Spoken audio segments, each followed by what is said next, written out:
Hello and welcome to our video today. Today we're still with starting economics, and this one is about economic systems. What do economic systems do? They decide questions that all countries need to answer. What should we produce and how much? How should we produce it? Who should receive the things that we produce? How much should these goods and services cost, and how much money should we pay the workers who make them? So there are different answers to these questions. First, we're going to look at capitalism. Capitalism was the first system to be tried in the industrial era, which we can say is after the mid-1700s. It believed that there was no need for any controlling body like government to decide these questions. The answers would come from people simply making decisions about what to buy. Producers would then make whatever people wanted, as long as they could get a high enough price for them to make a profit from doing it. This would answer the questions about what and how much to produce. The answer was whatever and as much as people are willing to pay for. Who should get what was made? Whoever is happy and able to pay for it. How should we make it? That's up to the person who's making it. But we can say the person who could make it the cheapest would be able to sell it cheapest. So their method was probably the answer. How much should it cost? Whatever price was agreed between the buyer and the seller, or for wages between the employer and the employee. You can see that these answers don't need any control from the government. The buyers and the sellers, one by one, control everything by their choices of what to buy or sell and how much it should be. So the question is, if capitalism was first and it worked, why change it? It worked very well to produce wealth, which we can say has saved money and possessions, but only a few people got the wealth. Most people, the workers, were extremely poor. They were only paid enough to buy food and other things to keep their families alive, and they had no opportunity to improve their situation. Safety was a huge issue. Many people were killed or hurt at work because they were made to work in dangerous situations or with dangerous chemicals.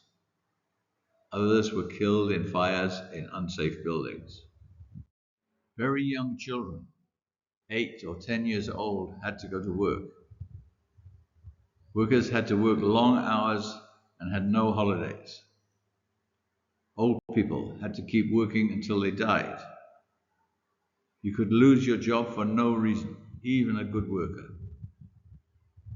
And many other things that are today in place were not around at that time.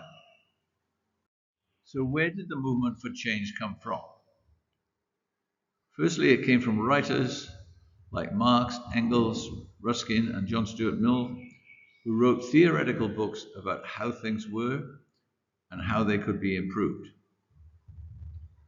Also from Charles Dickens, Kingsley, Lamb, and William Morris, who wrote stories and novels about the situations that happened under capitalism and how they should be altered. Also religious groups, some of which had gender equality within their church and helped to reduce use of alcohol so that people could improve their situation.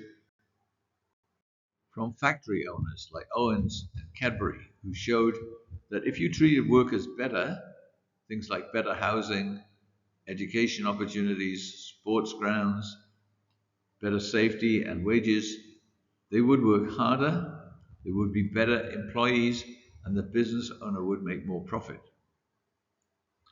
And increasingly, as time went on, from the workers themselves, who became more and more aware of how they were being treated, and labor unions were a major response from the workers.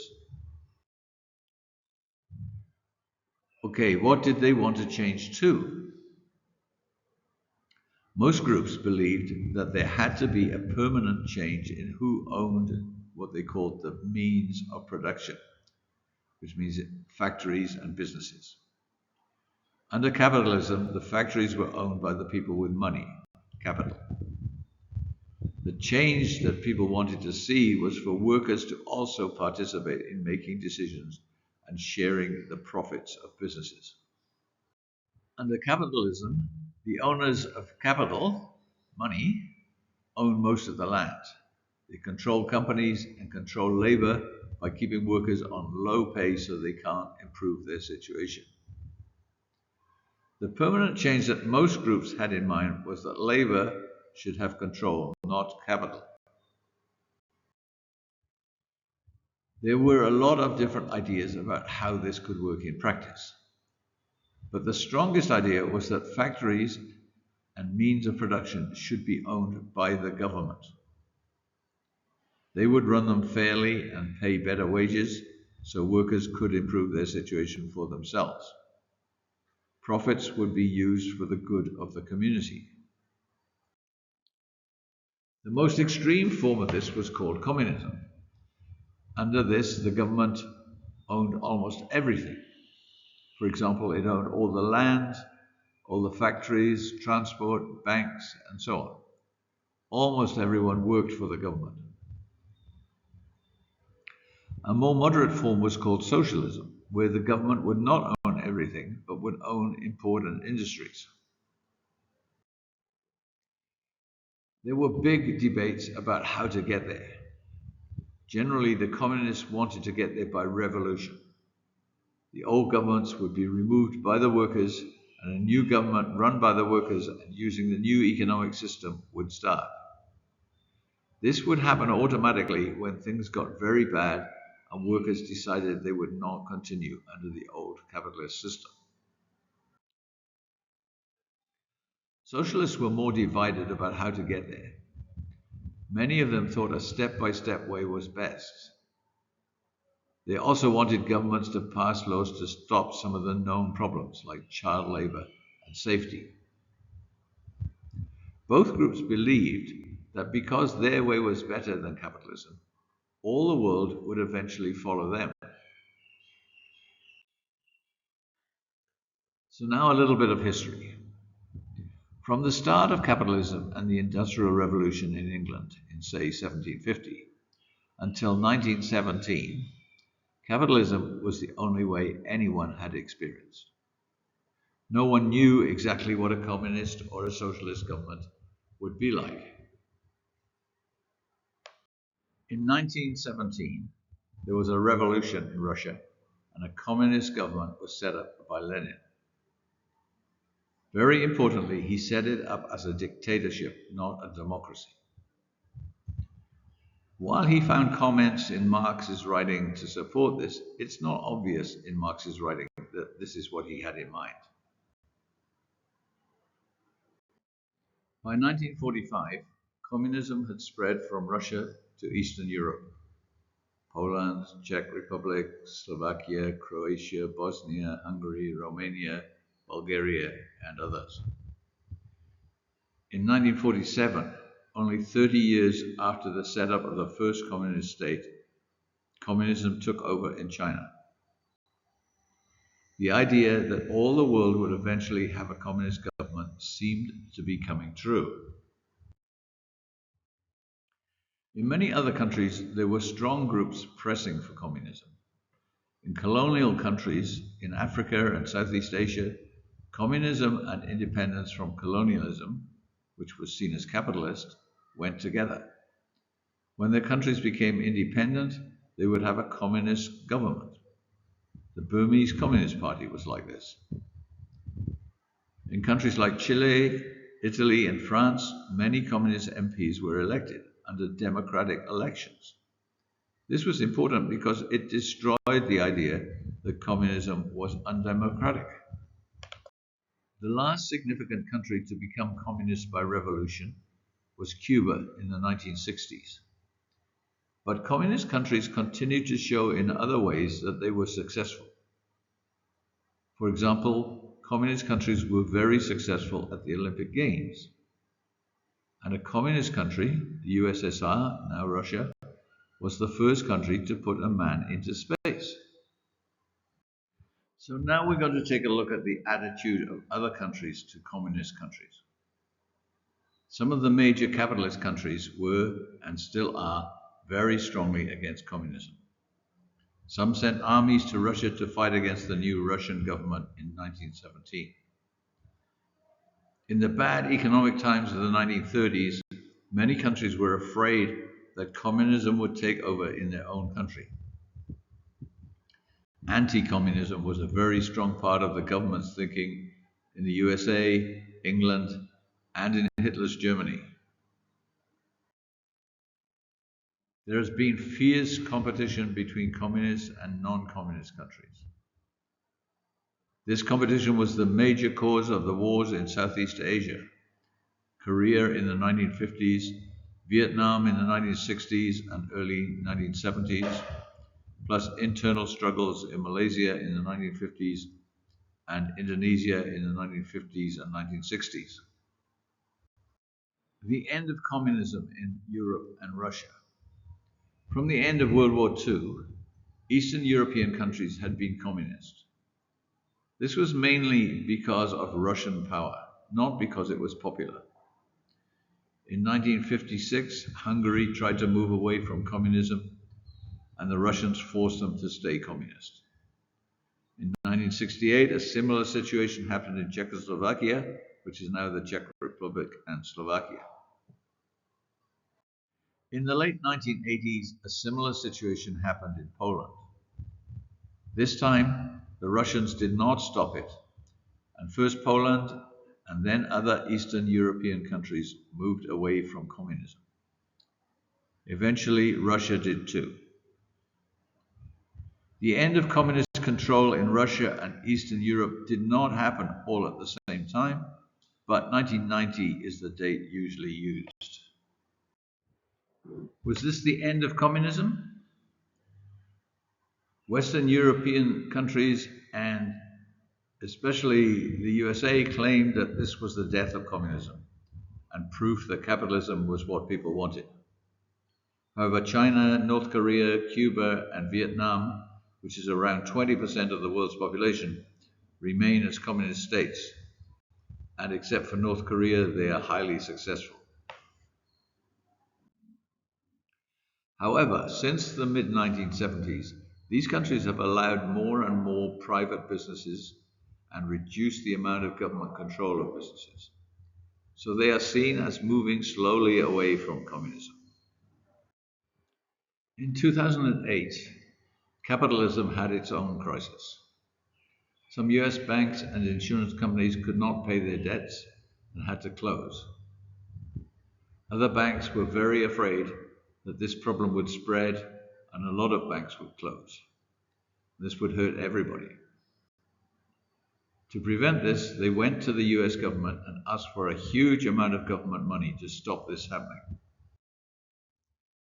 The government agreed, but this showed that if capitalism operated without the help of government, as it claimed it could, most people would suffer badly in times of crisis. Giving government support in times of crisis destroys the idea that capitalism can stand alone without government support. If capitalism was allowed to operate without rules, it would cause massive problems. There are no countries anymore following either pure capitalism or pure communist thinking. The USA is the nearest to pure capitalism, and North Korea is nearest to pure communism. Other countries choose where they will be in between. Economies with some government ownership and regulation are called mixed economies. But the mix can be very different from country to country, with some having a lot of government involvement and some not much. Generally, countries with a history of socialism as an active political party have a considerable level of government involvement in industry, both as a regulator and as owner, often only part owner. These include most European countries and many Commonwealth countries. In the late 1970s, early 1980s, both Britain and the USA moved strongly towards less government involvement. Communist countries like Vietnam, China, and Cuba have moved towards less government involvement over the last 30 years. India, which was not communist but was strongly socialist in the 1970s, has done the same. Other ex-communist countries like Russia and Eastern Europe have moved to a very deregulated economy. Not many rules. Under some dictatorships, governments or people close to the government own businesses not from any principles but simply to control the use of the profits. In Burma, for example, government has a joint venture stake in many foreign investments, such as mining and gas projects, to help fund government expenses. Earlier, we said that communists and socialists wanted government control of the means of production. This was the answer to one of the questions that all states have to answer: how shall we produce things? But it also implied an answer to the question, who should receive the things that we produce? And also, how much should these things, the goods and services, and the wages of the people who make them, cost? The implication was that everyone would have their basic needs like housing, health care, and education provided. They might have to pay if they could, but if they couldn't, they would receive them for free. Everyone agrees that no country so far has ever found the perfect way to manage its economy. Most countries today aim for a mixed economy, but the debate is what the mix should be. The challenges to the present position come from two key directions. Firstly, ideas that the current levels of growth are unsustainable, green ideas, because the resources of the planet cannot keep up with the growth.